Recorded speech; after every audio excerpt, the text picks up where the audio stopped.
자, 우리 순천은 춘천에서 배워라. 어저께 뉴스가 났는데요. 혹시 보셨는지 모르겠습니다만 춘천에서 폐플라스틱을 이용해서 재생유 생산하는 데에 성공을 했다. 예, 그 뉴스를 보고 깜짝 놀랐습니다. 춘천이? 예, 그런데 바로 생각이 나는 건 우리 순천은 춘천에서 배워야 되겠다. 자, 어떤 내용인지 한번 들여보다 볼까요? 자, 어저께 KBS 뉴스로 나와서 강원도 춘천시 폐플라스틱을 이용해서 재생유를 생산한다고 합니다. 춘천이. 예, 그래서 그 내용은 이렇게 폐플라스틱을 이 탱크 안에 넣고 10톤에서 6톤의 재생유를 생산을 한답니다. 재활용 공정 효율이 평균 60% 정도. 예, 그럼 요 안에 이렇게 뚜껑을 열고 이 안에다가 폐비닐, 폐플라스틱 이런 거를 집어 넣습니다. 넣고 뚜껑을 닫고 처리를 하는데 그 처리를 하게 되면 순수 플라스틱인 경우는 90%까지 재생유가 생산한다고 합니다. 이분이 도시유전이라고 하는 것의 대표인데요. 사실상 전기를 사용하고 있다 보니 탄소 배출권이라든지 이런 것들에 대해서는 자유로울 수가 있고 순수 플라스틱 경우는 90% 이상 수율. 그럼 10톤의 플라스틱을 넣으면 9톤의 생산유도 재생유 생산도 가능하다는 얘기가 되는 거예요. 이렇게 나옵니다. 그렇죠. 경질유, 중질유. 예. 이 정도 같으면요. 그냥 애지간한 트랙터라든지 그런 거는 넣으면 그냥 돌아갑니다. 왼쪽에는 조금 중질유가 색깔이 조금 더 탁하게 나오지만요. 우리 선박을 돌리는 원유 같은 경우는 거의 뭐 방카CU 같으면은 시커멓습니다. 그냥. 예. 이 정도면은 만약에 경유 차량에서 쓴다 그러면 우리 메이저 정유회사에서 조금만 도와주게 되면은 예, 양질의 경유 차량에서도 쓸 수 있는 걸로 전환이 가능합니다. 그렇다면 우리 메이저 정유사에서도 협조가 필요한 부분이기도 합니다. 춘천시의 자원순환센터에서 저는 참 대단한 결정을 했다고 생각을 합니다. 춘천시 자원순환센터가 이러한 플라스틱 비닐을 녹여서 그로부터 재생유를 얻는 쪽으로 플라스틱 처리로 전환했다는 것은 정말 대단한 결정입니다. 왜냐하면 공무원들 쉽게 이런 거 결정 못 하거든요.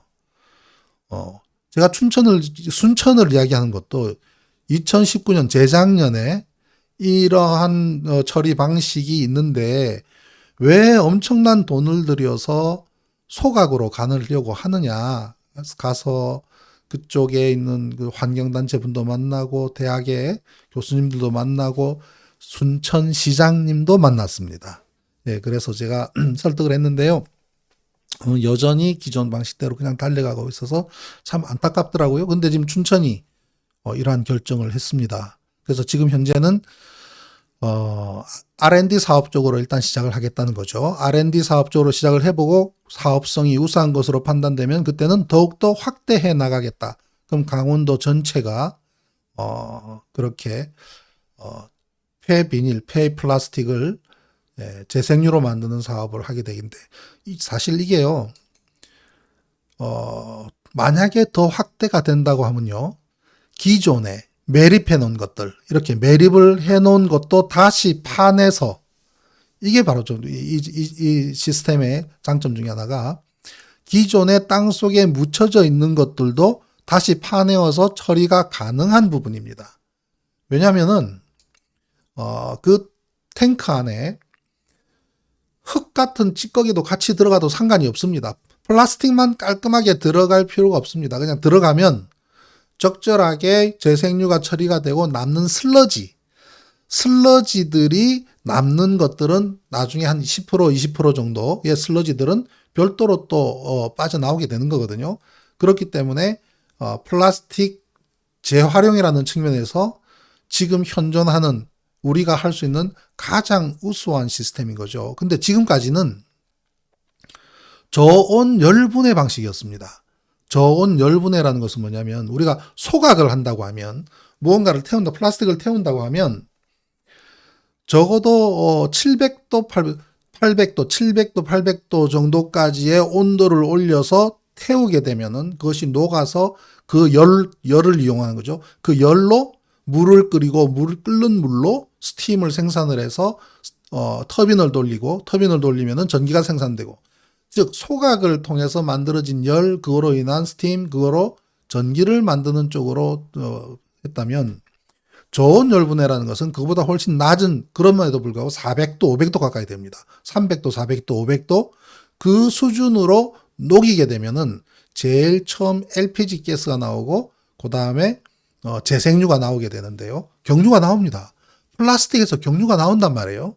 그게 있는데 왜 이러한 것이 활성화되지 않았느냐 하면 가장 핵심이 뭐냐면, 알기 쉽게 막 태워버리면은 열 효율 가지고 그냥 이용을 하게 되면 우리가 100원을 번다고 하면, 이거를 저온 열분해 시스템을 만들어서 그걸 연구하고 그것이 위험성을 배제하면서 더 R&D를 하고 해서 만들어서 얻을 수 있는 가덕 효과가 60% 내지 70% 수준밖에 안 되기 때문에 그 사업 돈 들여서 해봐야 뭐하나, 그냥 태워버리면 되지 라고 했던 것이 지금까지 이러한 유화 시스템이 활성화되지 않은 가장 근본적인 경제성. 그런데 이제 경제성이 역전됩니다. 왜? CO2, 다이옥신, 예. 그리고 지금 우리가 탄소 제로를 가고 있다고 한다면, 그로 인한 가치를 따진다면은 이미 한참 전에 이미 역전이 돼버렸습니다.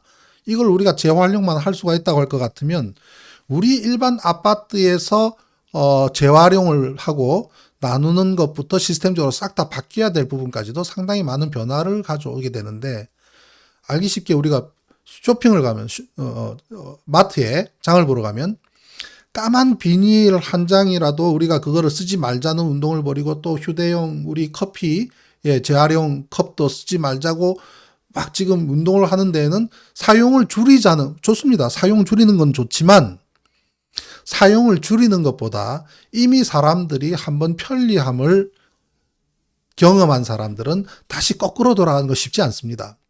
비닐이 편리하고 일회용 컵이 편리한 그것을 바꾸고 전환하고 줄이는 것은 굉장히 어렵다는 거죠. 그렇다면 이거를 제대로 처리하면 클린. 계속 생산해도 괜찮다는 얘기입니다. 제대로만 처리를 하면, 우리가 비닐을 잘만 모으면, 왜냐하면 까만 비닐 있잖아요. 마트에 가서 우리가 쓰는 까만 비닐은 아주 저온에서 쉽게 녹습니다. 즉 석유로 만들 수 있기에 가장 좋은 것이 또 비닐입니다. 예, 빨리 저온에서 녹기 때문에. 그러면은 비닐 만들어서 생활하시던 분들 계속 비닐 만들면서 생활하시면 돼요. 우리는 잘 수거해서 잘만 처리해주면 되는 겁니다. 그런데 지금 이번에 춘천에서 자원순환센터에 들어갔던 이 시스템을 보니까요, 또 달라요. 뭐가 다르냐면, 지금까지는 저온 열분의 시스템이었다면 여기는 세라믹을 이용을 합니다. 세라믹을 이용해서 세라믹을 이렇게 분자가 활발하게 운동해서 만들어지는 열로 처리를 하기 때문에 그만큼도 온도가 들어가지 않아도 되는 그런 기술이더라고요. 그래서 제가 어저께 깜짝 놀랐는데, 잠깐 한번 소개를 시켜드려보면 이렇습니다. 이미 이 업체는 한국중부발전, 그 다음에 한국환경공단, 그리고 수도권 매립관리공사, 도시유전, 이 4개 그룹이 함께 코로나 때문에 만나지는 못하고 온라인상으로 MOU를 맺었는데요. 폐플라스틱을 석유로 되돌리는 친환경 분해 기술을 국내에서 개발을 했다. 그리고 이 4자 간에 한국중부발전, 환경공단, 수도권 매립관리공사 4자 간에 MOU를 맺었습니다. 이게 3월 19일, 금년, 지난 2달 전이네요. 2달 전에 MOU를 맺고, MOU를 맺은 상태에서 지금 이 메커니즘 이거거든요. 여기서 도시유전에서 이러한 것을 만들면은 한국중부발전에 이 경유를, 이 재생유를 중부발전에 공급하면 중부발전은 그걸로 발전을 하게 되는, 그 다음에 환경공단이나 수도권 매립자원관리공사에서는 폐플라스틱을 처리하는 메커니즘으로 사용하게 되는, 예, 그런 건데요. 이 핵심 기술은 세라믹 볼에서 발생하는 파장을 이용해서 폐플라스틱을 분해하는 기술이랍니다. 세라믹 볼에서 발생하는 파장을 이용해서 폐플라스틱을 분해하는 기술. 이 내용은 저는 좀 더 들여다봐야 되겠습니다만은, 왜냐하면 지금까지는 저온 열분해, 지난 몇 년 동안 제가 플라스틱을 처리할 수 있는 방안에 대한 자료들을 쭉 모으고 관련 업체들이나 그런 것을 전부 이제 인터넷으로 검색을 해서 그 기술들을 분석을 해봤던 대부분이 저온 열분해, 그것도 저온이라고 해도 300도, 400도인데, 이거는 세라믹 볼에서 발생하는 파장, 그 파장을 이용을 해서 폐플라스틱을 분해한다는 거니까 훨씬 더 앞선 기술이 개발이 된 겁니다. 그래서 상당히 기대가 되는데요.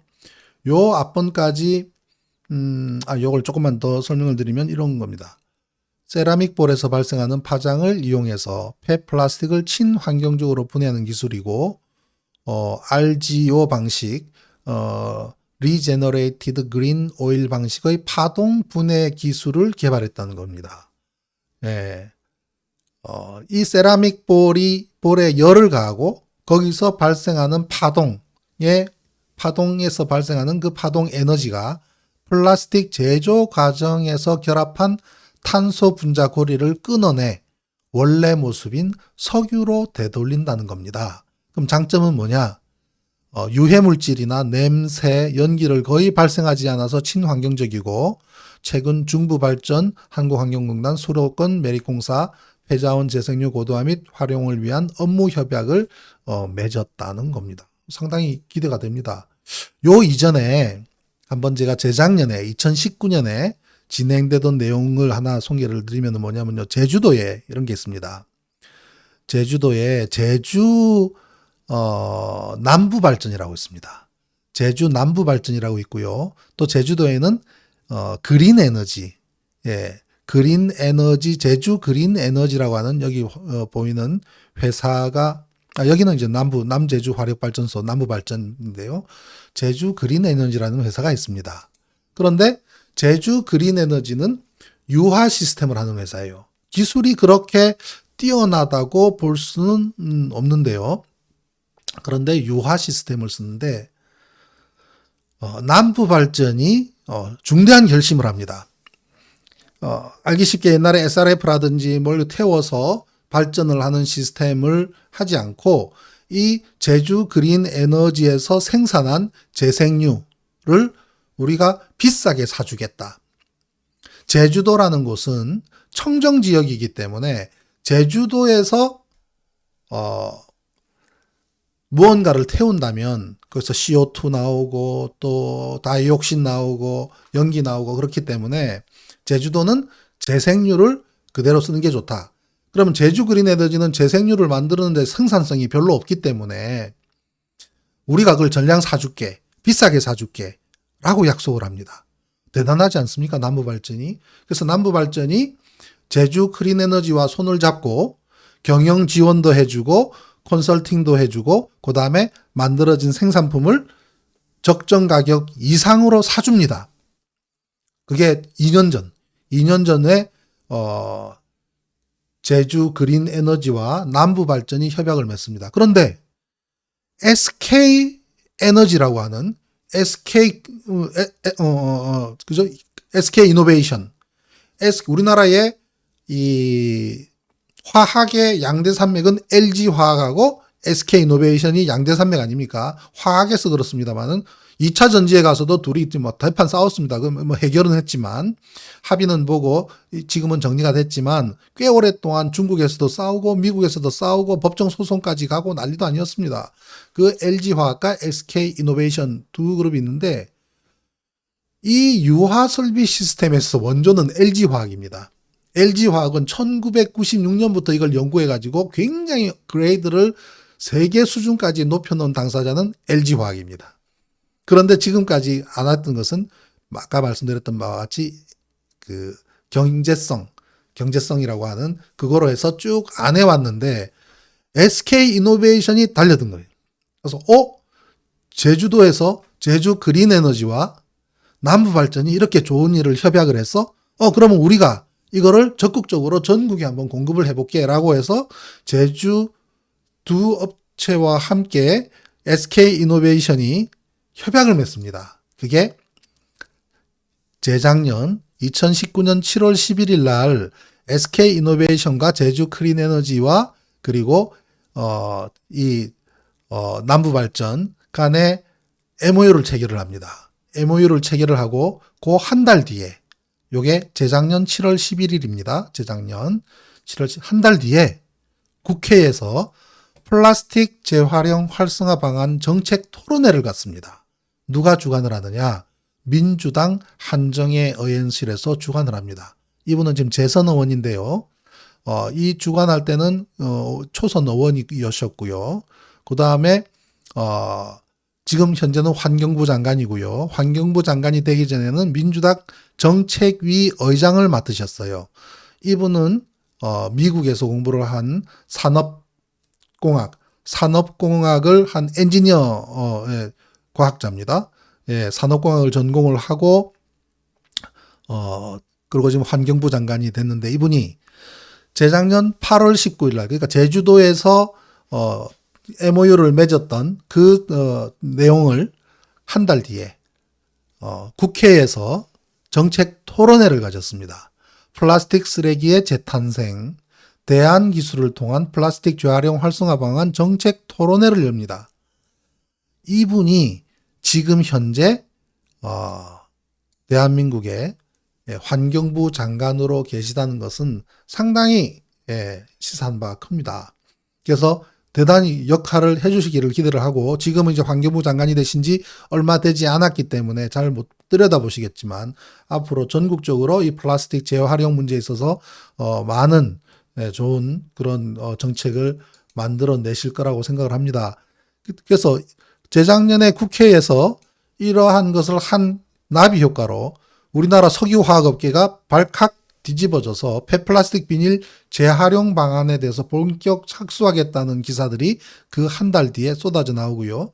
그 다음에 이 원조였던 LG화학을 포함해서 바스프, 다오케미칼, SK케미칼, SK이노베이션, LG화학, 롯데케미칼 모두 이러한 폐플라스틱 재활용 본격 착수 소식들이 쏟아져 나오는 계기가 됐습니다. 그런데 이 시스템은 저온 열분해 시스템인데 이번에 춘천에서 쓰게 되는 저 시스템은 저온 열분해보다도 한 단계 더 업그레이드된 세라믹을 이용한 파동 에너지를 이용한 분해 시스템이기 때문에 그만큼 효율성도 높고 그리고 아무리 저온 열분해라고 하더라도 300도, 400도를 가둬놓은 완전히 밀폐된 탱크에 열을 가하는 거기 때문에 때에 따라서는 폭발의 위험성이라든지 하는 그런 위험성도 상존하기 때문에 그것을 기술적으로 극복하는 데에 상당한 어떤 자금도 필요하고 기술도 필요한 부분인데 그러한 부분을 굉장히 감소시킨 좋은 시스템이다라는 생각이 듭니다. 그래서 저는 춘천을 배워야 된다라고 말씀드린 데에는 순천은 우리나라 생태 수도잖아요. 이렇게 아름다운, 그죠? 우리나라 생태 수도 순천에서 이 아름다운 환경을 가진 적어도 생태 플러스 수도를 붙이는 생태 수도라고 한다면 쓰레기 처리하는 문제에 있어서는 앞서가야죠. 춘천도 저렇게 하는데 우리 순천에 사시는 순천 또는 그 인근 구례, 광양, 여수, 광양, 구례, 순천, 남원 여기 계시는 우리 가족분들은 순천시장님한테 그냥 좀 다그치세요. 왜 대형 소각로로 1,600억을 들여서 1,600억 예산을 쏟아부어서 지금 와서 유럽은 웨이스트 제로, 쓰레기 제로로 가고 2024년 불과 3, 4년 뒤에는 소각을 제로하겠다고 독일은 막 큰 소리 치고 있는데 2050년 되면은 모든 탄소 배출을 제로로 만들겠다고 떠드는 마당에 2021년에 프로젝트를 하면서 1,600억을 들여서 대형 소각으로 간다는 게 무슨 소리냐고 좀 다그쳐야 됩니다. 예. 제가 이걸 안 떠들었겠습니까? 재작년 11월 8일 날 순천시장님 만났어요. 가서 탁 앉아 계시고 이분은 이제 오른쪽에 계신 분은 연결해 주신 분입니다만은 호남 위원장 민주당 호남 위원장님이신데 해서 순천시장님한테 제가 풀 브리핑 했습니다. 그건 뭐 1시간 가까이 이 내용을 쭉 설명을 하고, 예, 했는데, 안 하십니다. 예, 대형 소각으로 그냥 지금 가고 계시거든요. 지금이라도 안 넣습니다. 정책 바꾸는 거는 지금이라도 안 넣습니다. 늦었다고 생각할 때가 가장 빠를 때입니다. 아직까지 뭐 공사 안 들어갔기 때문에 지금 이제 설계 단계이기 때문에 우리 순천에 계신 분들은 폐플라스틱 처리하는 유화 방식으로 얼마든지 우리가 쓰레기를 처리를 할 수가 있고 하는 좋은 시스템이 있는데 왜 그냥 태운단 말이냐. 순천이 이렇게 온 데에는 SRF를 제일 막차를 탔거든요. SRF 아십니까? 쓰레기를 폐비닐을 녹여가지고 거기다 회백반 섞어서 똑똑똑똑 잘라가지고 태웠는데 그게 SRF라고 이명박이 친환경으로 포장을 해가지고 거짓말해서 만든 생산품을 썼더니 냄새 나고 그냥 그름 나고 CO2 나오고 다이옥신 나고 쓰레기를 쓰레기로 줄이는데 부피를 줄이는데 돈을 엄청나게 들이는 시스템이 SRF다라는 것이 드러나면서 순천시 자원순환센터가 와르르르 무너진 계기가 불과 4, 5년 전이란 말입니다. SRF라는 그 제도 막차를 타서 온 결과인데 지금 또 대형 소각로에 막차를 타고 있을 것 같으니까 제가 굉장히 아쉬운 거죠. 그래서 우리 순천을 좀 닮아야 된다. 순천에서 배워야 된다 하는 말씀을 제가 드립니다. 그리고 재작년 11월 달에 그죠? 11월 8일 날 제가 브리핑을 드렸는데 그로부터 20일 뒤에 여주 이항진 시장님을 제가 인터뷰를 했는데요. 이분은 환경운동가 출신입니다. 이분 하는 말씀은 플라스틱이 뭐냐. 잘만 가공하면 석유로 발전하는 거다. 대단한 환경 마인드를 갖고 계신 분이 여주 시장님이셨습니다. 매립은 땅에 묻는 것이고 소각은 하늘에 묻는 것입니다. 쓰레기를 땅에 묻거나 하늘에 묻어서야 되겠습니까? 예, 그죠? 우리 가끔 그런 말 합니다. 지구를 살립시다. 저는 그 말 굉장히 정말 지구가 보면 배꼽 잡고 웃을 얘기인데요. 지금 누가 누굴 살려요? 예? 지구를 살립시다 하는 말이 얼마나 잘못됐냐면요. 그냥 우리가 우리 살리는 거예요. 지구는 까딱도 안 합니다. 뭐 아니다 싶으면은 100년이고 200년이고 1000년이고 빙하기로 해서 싹 한 번씩 정화하면 됩니다. 지구는 자기 갈 길 갑니다. 자기 스케줄대로 가는 거예요. 다만 우리가 사는 동안에 우리가 잘못하게 되면 그다음 내 자식들, 우리 후손들, 우리를 살리는 거지. 우리가 지구를 살리는 그런 건방진 소리를 해서는 안 되는 겁니다. 지구 살리는 문제가 아니고요. 우리가 우리 살리는 문제입니다. 그래서 절대로 땅에 매립하는 것, 하늘에 매립하는 것, 소각은 이제는 소각에서 벗어나야 됩니다. 대형 소각에서. 오늘 아침에 몇 가지 주제로 말씀을 드렸습니다. 네.